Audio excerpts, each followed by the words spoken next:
Barnaby Joyce will be sworn in as Deputy Prime Minister tomorrow, 3 years after resigning from the role. He's taken back the leadership of the Nationals after successfully challenging Michael McCormack. Mr Joyce has acknowledged his faults and says he hopes he's coming back a better person. Here's political editor Andrew Probyn. Look who's back. If I thought it was something that I expected to happen, I would have brought my hat. Barnaby Joyce barnstorming his way back into the Nationals' top job. A man who, by his own admission, is far from perfect. I acknowledged my faults and I resigned as I should, and I did.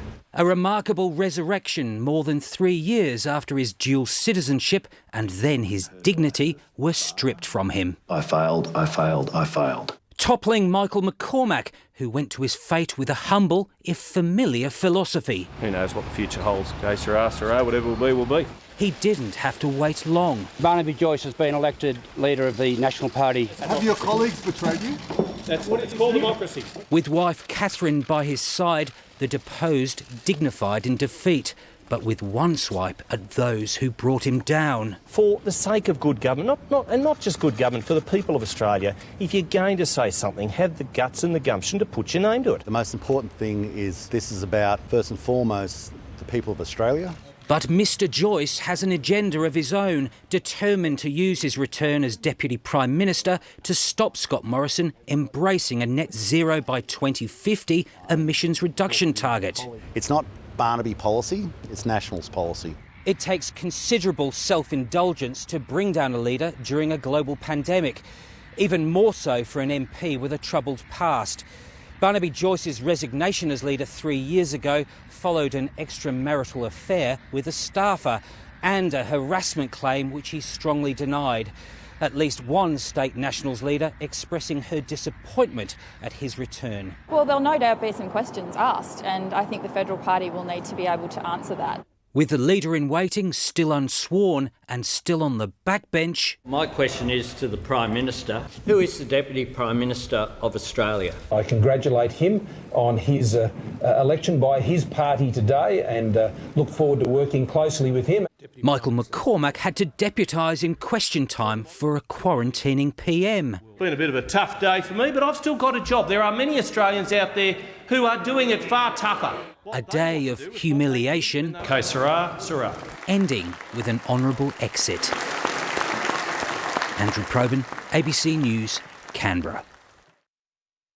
And political editor Andrew Probyn joins us from Parliament House. Andrew, does Barnaby Joyce's return to the leadership complicate government for Scott Morrison? It certainly does, Matt. First and foremost, there's going to be a cabinet reshuffle in the coming days.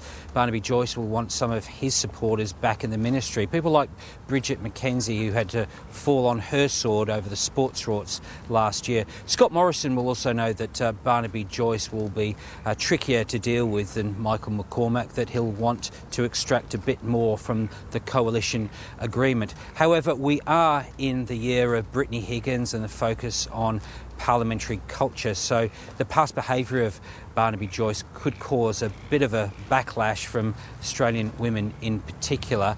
The coalition, though, sources, I should say, tell me that Barnaby Joyce, they expect, will have greater cut-through in places like central Queensland, the Upper Hunter and even the Northern Territory, places where the next election may be won or lost.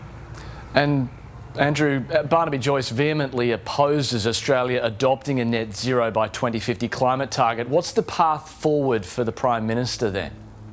Well, it's a tricky path. We have a Prime Minister at the moment who's got another 10 days in isolation in the lodge because he's been rubbing shoulders with world leaders overseas, world leaders who want Australia to do more on climate change, not less. So there can be no retreat from Scott Morrison, and there will be no retreat, I understand, from Scott Morrison on net zero by 2050. He knows that our trading partners, our international relations would suffer.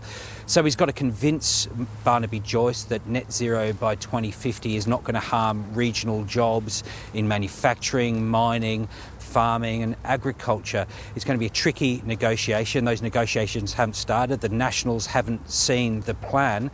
And Scott Morrison's going to have to tread carefully because, as we know, Matt, climate change has brought many a Prime Minister unstuck.